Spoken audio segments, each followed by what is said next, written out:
Salut! Am vrut să mă apuc să-mi repar stopul de la Haion din spate, de la un Passat B5. Am căutat ceva chestii pe internet, pe YouTube, n-am găsit absolut nimic, ceva ce să-mi arate exact ce să fac. Și m-am apucat singur. Am vrut numai să vă arăt, e foarte simplu și foarte ieftin de reparat. E vorba de stopul ăsta din spate, de la Haion. Eu am tras direct de chestia asta aici. S-a desfăcut, are niște clipsuri din alea aici. Și da, e desfăcut de aici.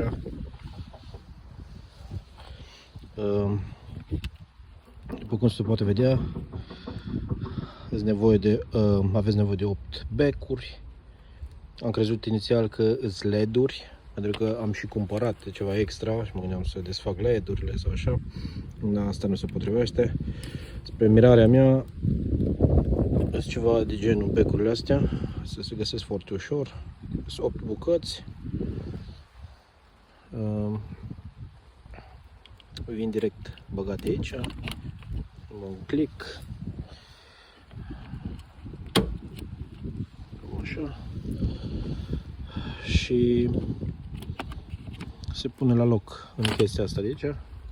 Numai prin, nu știu, 3 clipsuri și au montat la loc. Deci toată treaba cred că durează 10 minute.